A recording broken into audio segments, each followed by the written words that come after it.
मन की प्रसन्नता बहुत बड़ा तप है।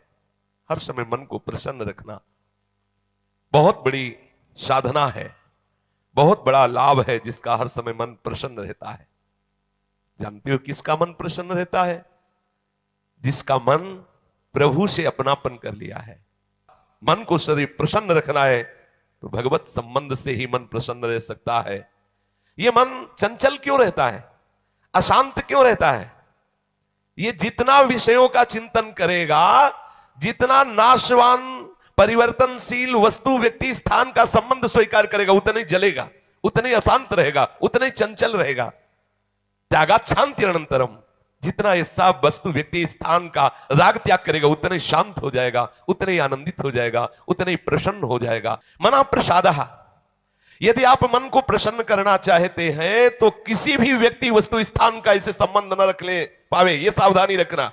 और होता क्या है, बोले चलो मनोरंजन करते हैं, कहां? किसी व्यक्ति में, किसी वस्तु में, किसी स्थान में, किसी द्रव्य में।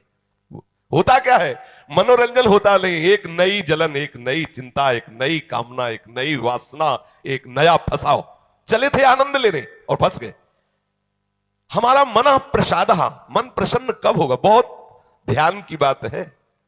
भगवान कह रहे त्यागाच्छांति अनंतरम, यदि आप शांति देना चाहते हो अपने मन को, आनंद देना चाहते हो, प्रसन्नता पाना चाहते हो, तो आप वस्तु व्यक्ति स्थान के संबंध से रहित कर दो अपने मन को, एकमात्र प्रभु के चरणारविंद में आप अपने मन को लगा दो। फिर आप देखें आपका मन सदैव प्रसन्न रहेगा, क्योंकि प्रभु अविनाशी है, वस्तु व्यक्ति स्थान परिवर्तनशील है। वो एक रस प्रसन्न रह नहीं सकता जिसका वस्तु व्यक्ति स्थान से संबंध है, नहीं रह सकता, क्योंकि वो एक रस नहीं है तो मन कैसे एक रस होगा? वो विनाशी है, परिवर्तनशील है, मूल में दुख है, केवल ऊपर से सुखद दिखाई दे रहा है।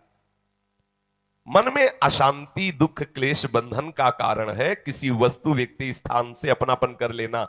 सूक्ष्मता से देख लीजिए, अभी हम यही फंसे हैं, चाहे हम ज्ञानी भगत हो, चाहे प्रेमी भगत हो, अभी केवल मन के भगत हैं, मन को अभी भक्ति के मार्ग में नहीं खड़ा कर पाए। किसी भी वस्तु व्यक्ति स्थान से राग न रह जाना, यह वैरागी का लक्षण है। समस्त वस्तु व्यक्ति स्थान में एकमात्र सच्चिदानंद आराध्य देव को देखना, यह अनुरागी का लक्षण है। हम देखें कि हम ना तो वैरागी है ना अनुरागी है, हम तो रागी है। हर वस्तु व्यक्ति स्थान से हम सुख भोगना चाहते हैं। देख लो, अगर ऐसा नहीं तो फिर मन जाएगा ही नहीं। जब तक सुख की लालसा नहीं तब तक मन जाने वाला नहीं। इसको जहां जहां सुख का मिलने का भाव है वहीं वहीं ये जाता है। जब धन, संपत्ति, स्त्री, पुत्र, नाना प्रकार की भोग सामग्री, इनमें हम अपनापन कर लेते हैं तो मन हमारा चंचल हो जाता है। सबका प्रश्न होता है, मन भजन में नहीं लगता, चंचल है। मन चंचल आपने किया है, आपको ही छोड़ना पड़ेगा।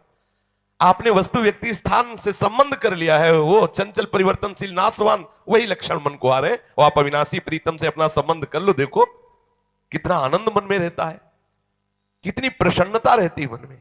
भगवत चरणारविंद का आश्रय लेने वाला हर समय प्रसन्न रहता है, ये पहचान है।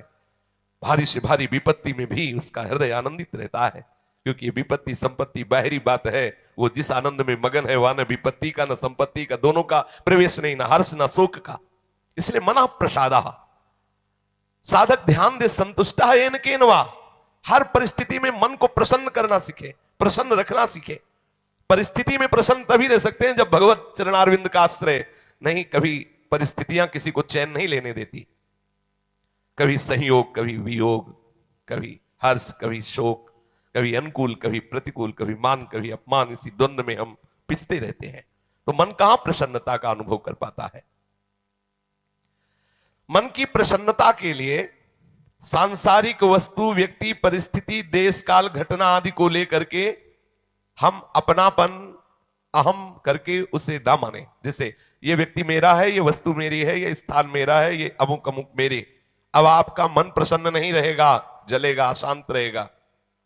अपने स्वार्थ या अभिमान को लेकर किसी का पक्षपात न करना। यदि आप अपने मन को प्रसन्न रखना चाहते हैं तो अपने स्वार्थ की पूर्ति के लिए या अभिमान की पूर्ति के लिए किसी का पक्ष ना लेना। किसी का मंगल करने के लिए, किसी को आनंद प्रदान करने के लिए हम भले सलाह दे दें, लेकिन अपना अहंकार पोषण करने के लिए, अपने स्वार्थ की पूर्ति के लिए हम पक्षपात न लें। नहीं, हमारा मन प्रसन्न नहीं रह पाएगा।